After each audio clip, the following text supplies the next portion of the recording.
de entrar en el tema que vamos a tratar hoy, os quería contar una pequeña anécdota que tiene relación un poco con lo que vamos a hablar hoy. Hace unos cuantos años pues tuve la oportunidad de jugar al fútbol otra vez. Yo soy muy futbolero, creo que lo sabéis la mayoría de los que me conocen. Me gusta mucho el fútbol y hace unos 4 años aproximadamente, tanto mi hermano mayor como yo tuvimos la posibilidad de jugar en un equipo de fútbol sala de veteranos, en una liga que se hacía durante semana. Entonces nunca nos afectaba los fines de semana, íbamos a jugar un día por la noche, creo que eran los martes o los miércoles, y todo ese año pues estuvimos jugando al fútbol sala. Y nada, bueno, eso, como llevaba mucho tiempo sin hacer deporte, me di cuenta de lo duro que es el deporte cuando llevas mucho tiempo sin entrenar, porque después de cada partido tardabas 3 días en recuperarte. Y hubo una vez que, durante ese año, que sufrí una lesión en un gemelo.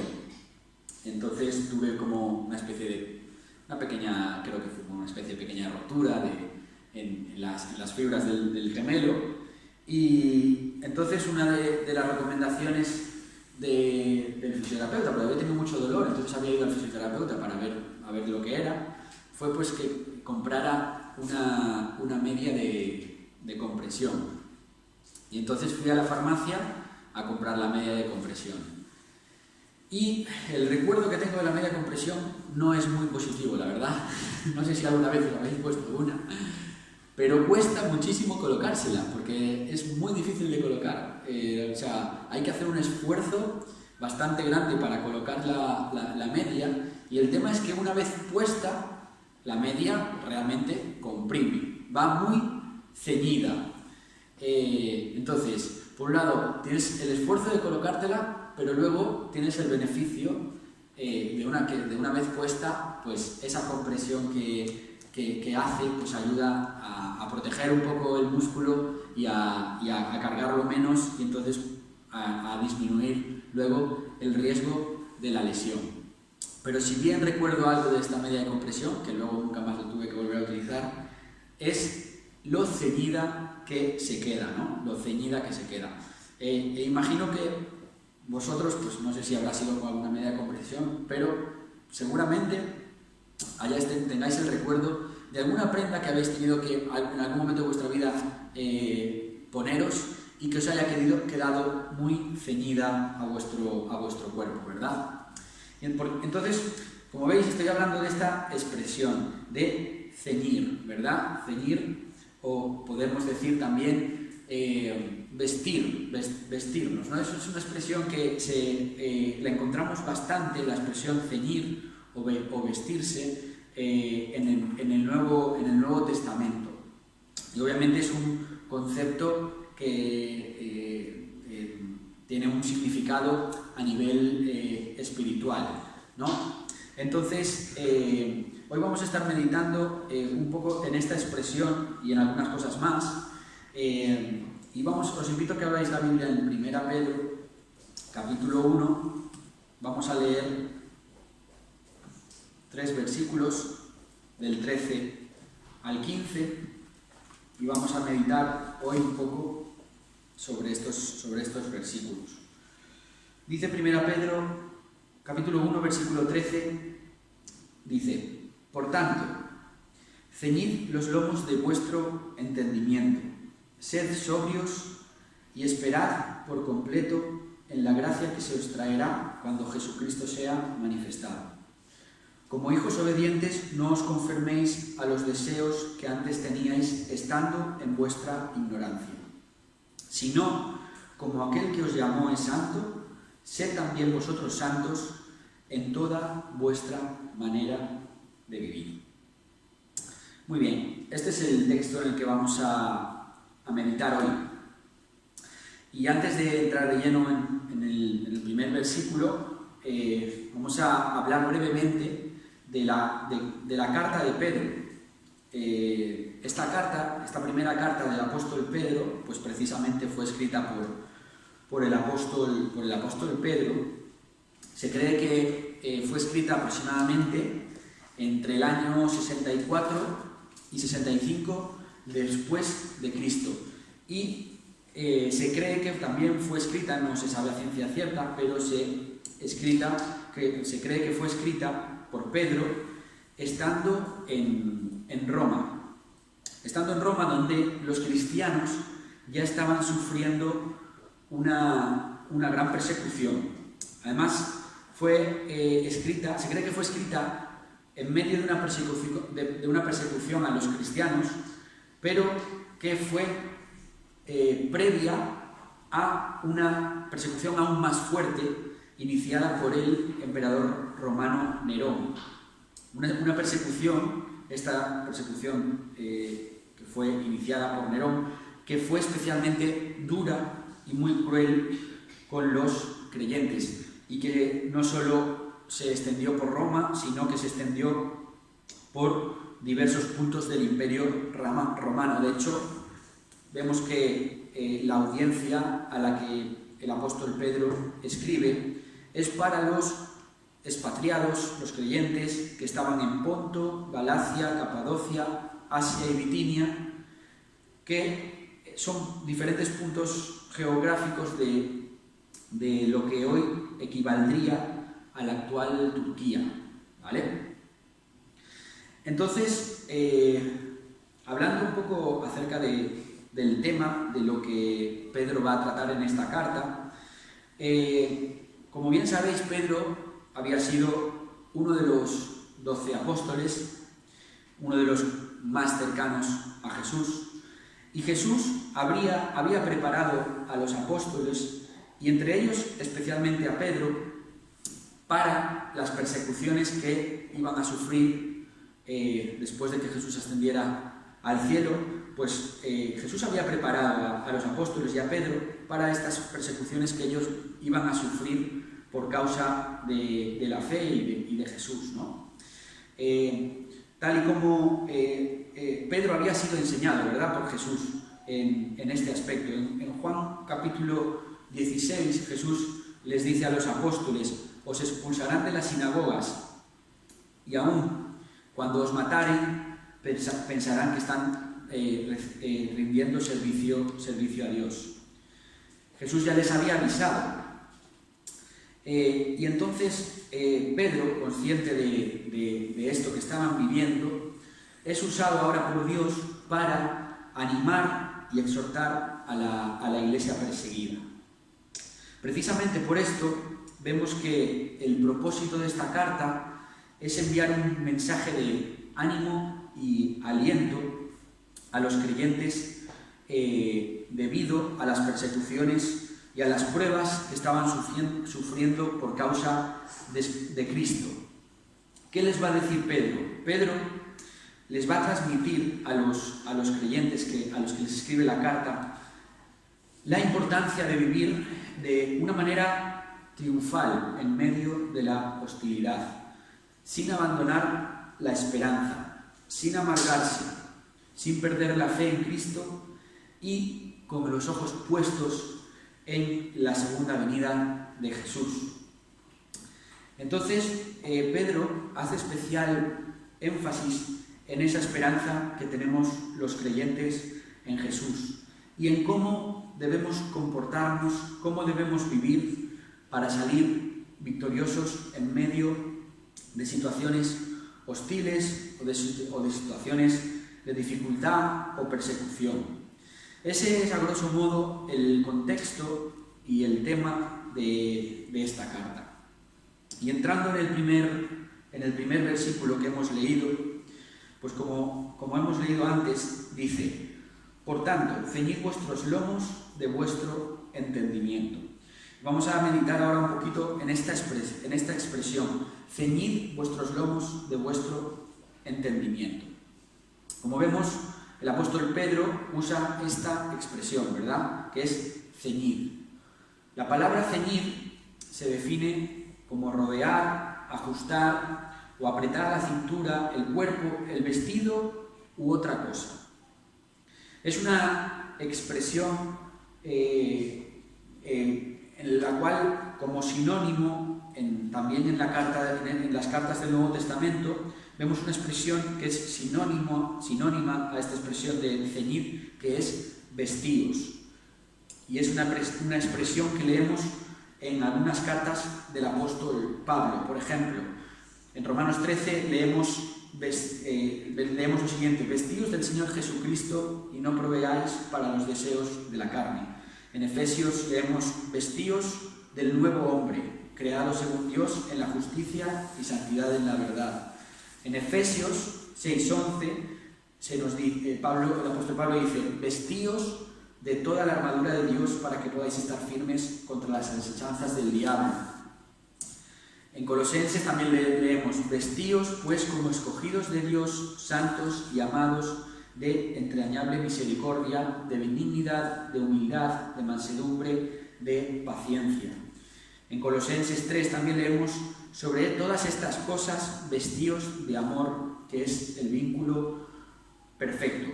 Por tanto, como vemos, esta expresión de ceñir o vestíos siempre va acompañada de cualidades que deben estar presentes en la vida de los creyentes, que se esfuerzan por mantenerse íntegros, que se esfuerzan por mantenerse firmes, que se esfuerzan por llevar una vida agradable a Dios. Este versículo, ceñid los lomos de vuestro entendimiento, en otras versiones se nos dice así. Hay una versión que se llama Dios habla hoy, que dice: estad preparados y usad de vuestro buen juicio. Hay otra versión más reciente de la palabra que dice: tened pues a punto vuestra mente. Y me gusta mucho esta traducción de este versículo y esta frase particularmente: tened a punto vuestra mente.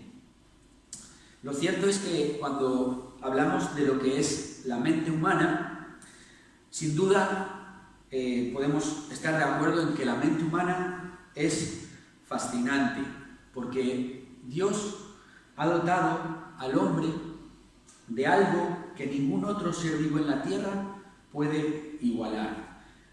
Vemos cómo la mente humana es capaz de crear pensamientos, de aprender, de sentir emociones, de razonar, de percibir, de recordar, memorizar cosas, de imaginar, de determinar la voluntad, de tomar propias decisiones.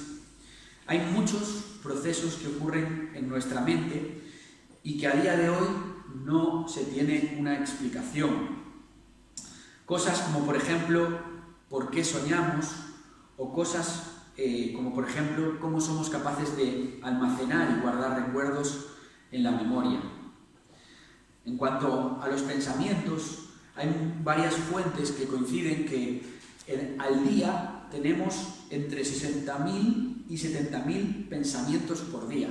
¡Wow! Son muchos, ¿no? Yo no diría que pensamos tantas cosas al día, pero parece que es así. Si pensamos que esta cifra fuera cierta, me gustaría un momento que pudiéramos pararnos a pensar, ¿no? Y pensar en la cantidad de todos esos pensamientos que muchas veces son pensamientos vanidosos o bien pensamientos pecaminosos. Todos en mayor o menor medida tenemos que luchar con nuestros pensamientos y con nuestra mentalidad. En la palabra, en la Biblia, se nos habla muchas veces y en muchas ocasiones de cuidar nuestra mente y nuestros pensamientos. Lo que decíamos antes de tener nuestra mente a punto. Esto es lo que en esta expresión, ceñid los lomos de vuestro entendimiento, es lo que Pedro les quiere transmitir a los creyentes. Está diciendo: tenéis que tener vuestra mente a punto, tenéis que cuidar de vuestros pensamientos.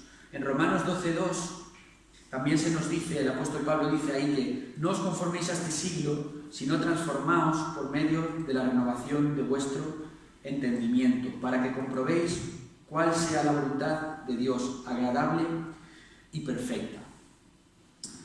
Dios quiere que cuidemos de nuestra mente y que no nos conformemos a las corrientes de pensamiento de hoy en día en este mundo. Por eso debemos mantener nuestra mente alerta y con la necesidad de renovarla cada día. ¿Cómo debemos renovarla? Pues alimentándola de la verdad de Dios. Y la verdad la encontramos en la Biblia, ¿verdad? Hoy en día hay mucho ruido en nuestra sociedad y estamos continuamente están siendo bombardeados de mensajes, de un montón de cosas que muchas veces distraen nuestra mente. También hay muchas cosas que ocupan nuestras preocupaciones, nuestra mente, ¿verdad? Muchas cosas que ocupan nuestra mente de cosas que son lícitas, ¿verdad? Pues nos preocupamos de nuestros trabajos, del bienestar de nuestra familia, nos preocupamos a veces de nuestros ministerios en la iglesia, nos preocupamos del bienestar también de guardar nuestras amistades, de nuestros amigos. Todas esas cosas, por supuesto, son lícitas, ¿verdad? Y son importantes. Pero, efectivamente, lo que decíamos, debemos guardar nuestra mente, sobre todo de tantas corrientes de pensamiento que hay hoy en día en el mundo. Hay muchas cosas hoy en día que el mundo acepta y que realmente son pecado a los ojos de Dios. Y nosotros debemos tener cuidado, porque hay muchas corrientes de pensamiento que a veces parecen buenas y quizá tienen algunas cosas buenas, pero luego tienen algunas cosas que son muy dañinas.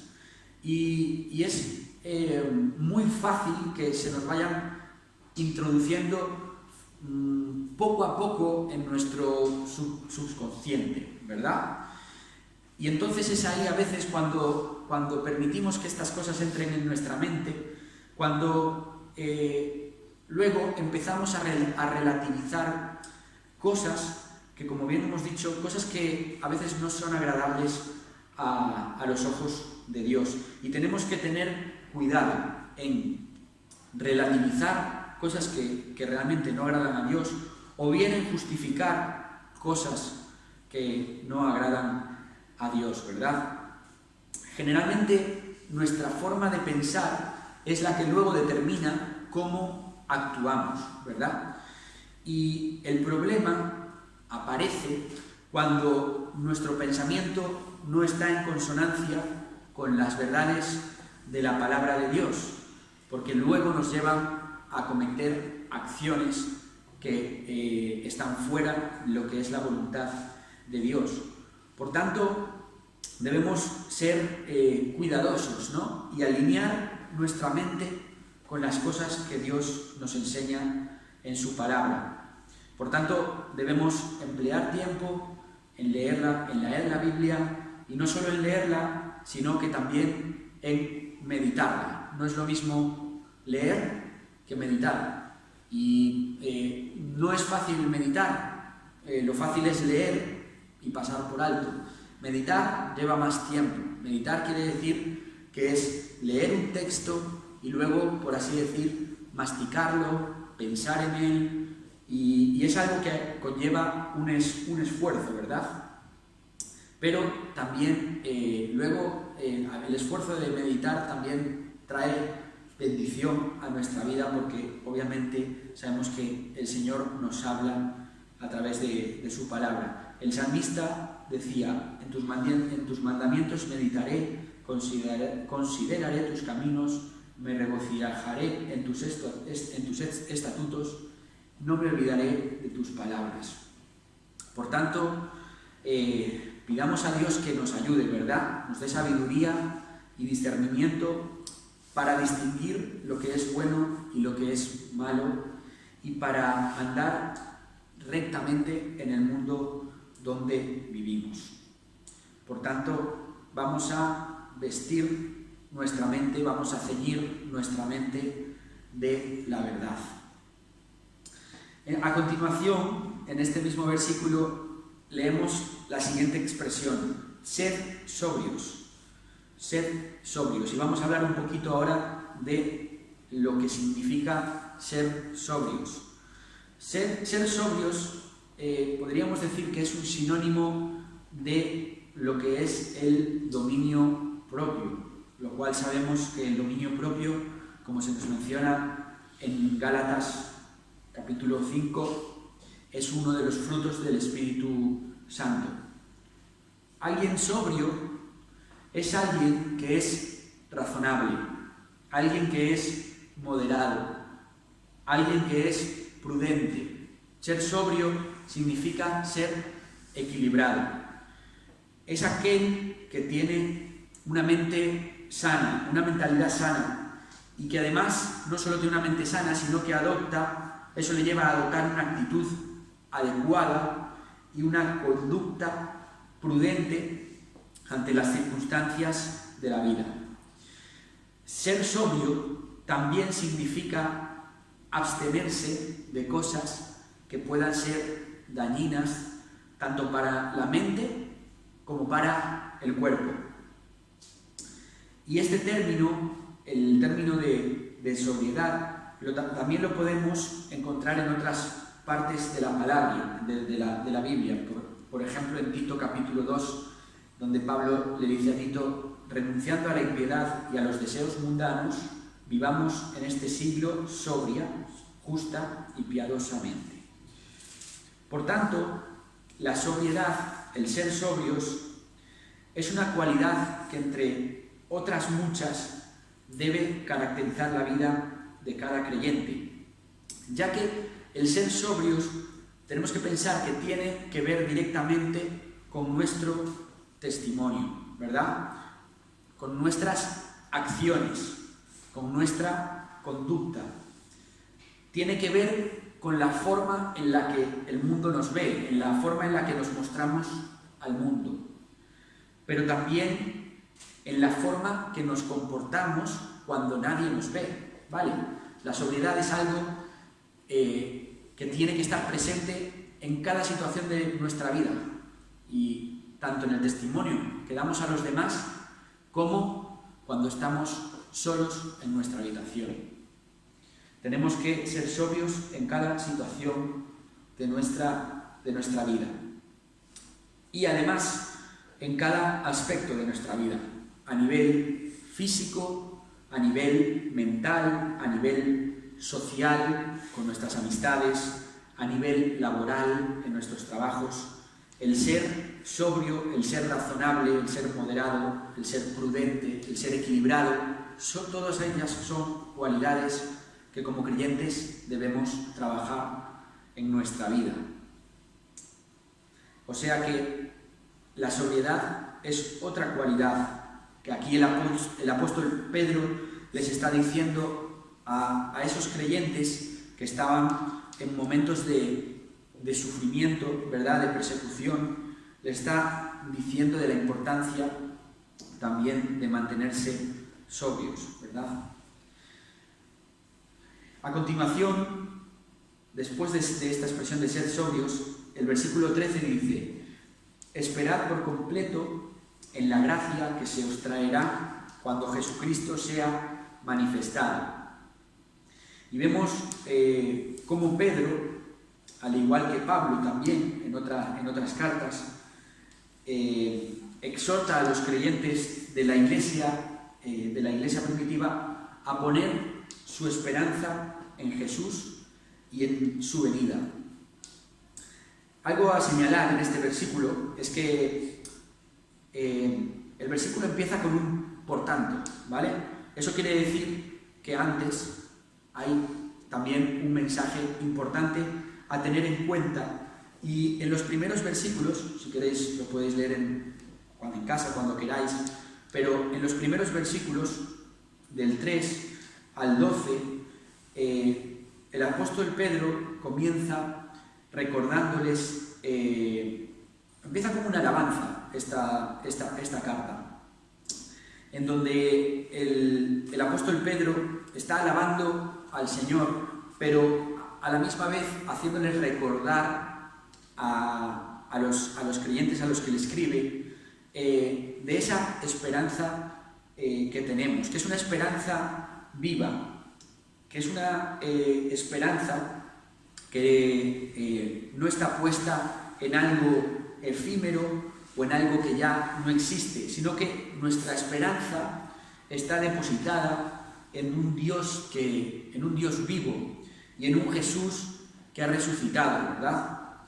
Y pensar en esto, Pedro les quería hacer ver a los creyentes que pensar en estos beneficios que tenemos como hijos de Dios, pues quería transmitirles con esto que es un motivo realmente para estar gozosos, ¿verdad? Tenemos como creyentes la esperanza puesta en un Dios que es el mismo, ¿verdad? El mismo de ayer, el mismo de hoy y el mismo por los siglos, ¿verdad? Es un Dios que no cambia, es un Dios que nos ama, que nos justifica, ¿verdad? Nos hace aceptos, ¿verdad? Por la fe en el sacrificio y en la resurrección de Jesús. Y eso nos convierte, como dice el versículo 4, en herederos de una herencia que es incorruptible, una herencia incontaminada y en una herencia inmarcesible, es decir, en algo que no se puede marchitar. Y es una herencia que Dios tiene preparada en el cielo para nosotros, ¿verdad?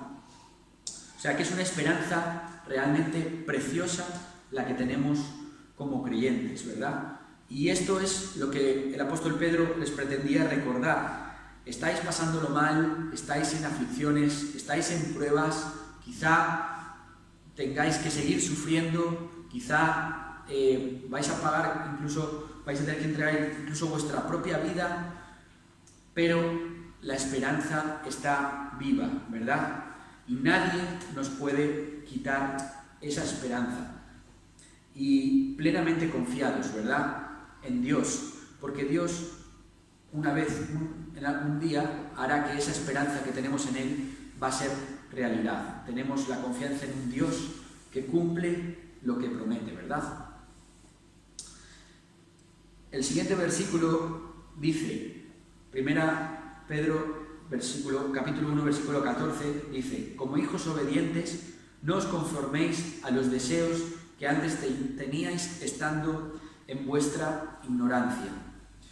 Y esta expresión que nos dice como hijos obedientes. Ya no vamos a tener mucho tiempo para entrar a hablar de esto en profundidad, pero aquí el apóstol Pedro exhorta a los creyentes a ser obedientes y a no dar lugar a los malos deseos que tenían antes de conocer a Dios. Y no solo antes de conocer a Dios, ¿verdad? En nuestro día a día tenemos que luchar, ¿verdad?, con la naturaleza pecaminosa o con los malos deseos que aún pueden surgir de nuestro corazón.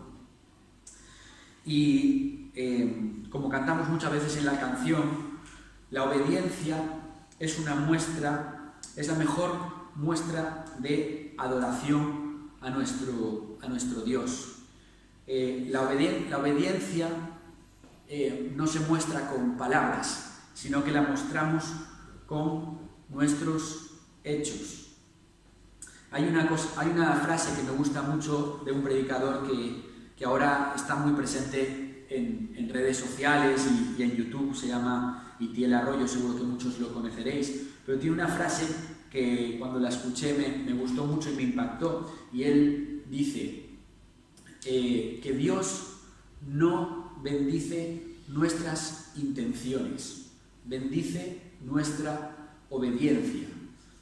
Y eso realmente es así en la vida del creyente, porque muchas veces tenemos el deseo de obedecer a Dios, pero cuando llega el momento de la tentación, cuando llega el momento de la verdad, cuando llega la situación en la que tenemos que decidir obedecer o no obedecer, muchas veces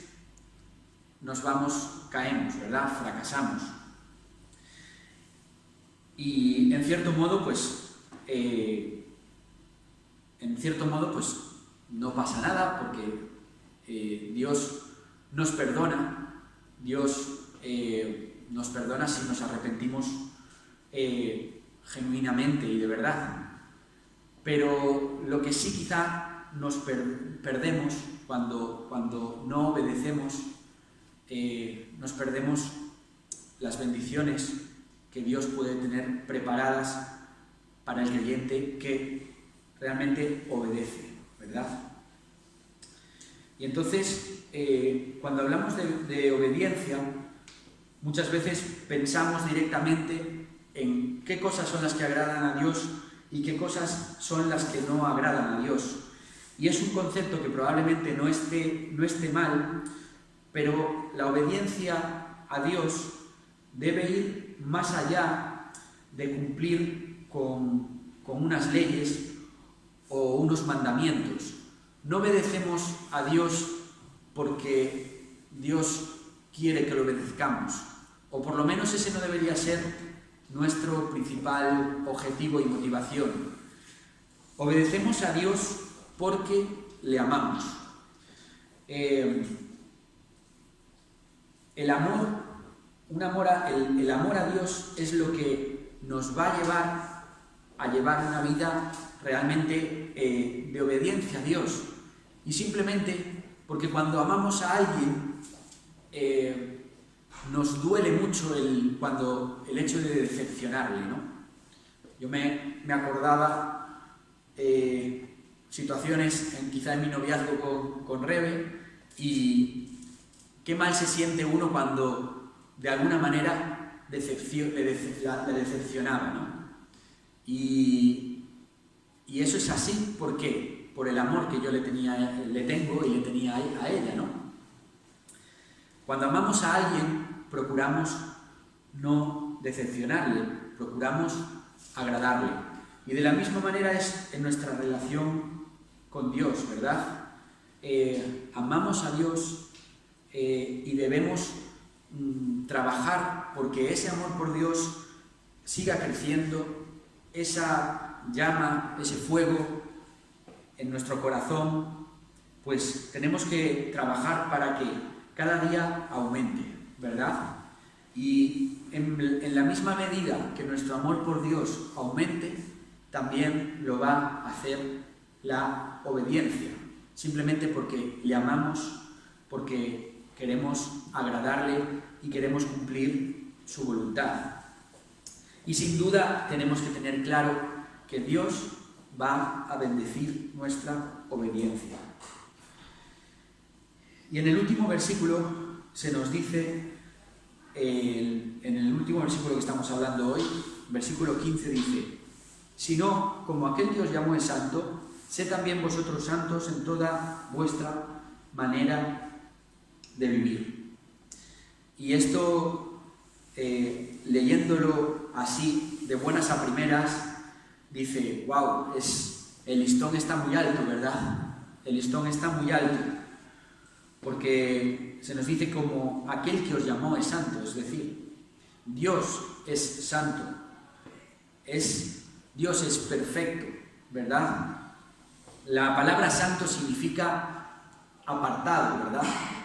Y es como visualizar el hecho de que Dios es perfecto, está apartado de todo aquello que pueda ser malo, porque su naturaleza es perfecta, es buena y es santa. Y aquí nos dice que como aquel que os llamó es santo, nosotros también debemos ser santos en toda vuestra manera de vivir. El listón está alto, pero es realmente lo que debemos procurar, ¿no? Y tenemos el ejemplo número 1 en la Biblia, pues sabemos que es Jesús, ¿verdad? Debemos trabajar en nuestra vida por parecernos cada vez más al carácter de Jesucristo. Y eso es por lo que debemos trabajar en nuestra vida, ¿verdad? Pedirle al Señor que vaya moldeando nuestro carácter, que Dios nos vaya moldeando, limando nuestras imperfecciones y que cada vez nuestro carácter se parezca más al carácter de Cristo. Realmente nosotros, por nuestras propias fuerzas, delante de Dios no podemos ser santos, ¿vale? Pero Dios, a través de Cristo, a través del sacrificio de Cristo en la cruz, a través de su muerte, de su resurrección, de su sangre con la que limpia nuestros pecados, Dios nos ve a través de Jesús santos, ¿verdad? Somos santos delante de Dios por el sacrificio de Jesús, no por nuestras propias fuerzas ni nada por lo que nosotros podamos hacer, pero estando en pleno conocimiento de que Dios nos hace santos por medio de Jesús, en nuestra vida cristiana vamos a procurar la santidad, vamos a trabajar para que Dios esté limando y perfeccionándonos cada día más. Entonces, este era el llamado del apóstol Pedro a los creyentes en estos versículos. Hay muchos mensajes en estos versículos, ¿verdad? Imaginaos en toda la carta. O sea que os animo que podáis leer también esta carta porque sin duda es de mucha bendición y Dios nos tiene mucho que decir. Entonces, espero que podamos, como hemos meditado al principio, ceñirnos, ¿verdad? Poner a nuestra mente a punto con la verdad, a tener en nuestra vida, trabajar en nuestra vida por introducir esta cualidad tan importante que es el ser sobrios y también en tener nuestra vista en la esperanza que tenemos en las cosas que Dios nos da, en sus promesas, en trabajar también por ser cada día más obedientes, ¿verdad? Y también, como hemos dicho ahora al final, en ir creciendo en santidad delante de Dios. Así que espero que esta palabra pues, nos sirva, como me ha servido a mí, para exhortarnos y también para animarnos en nuestro día a día. Amén.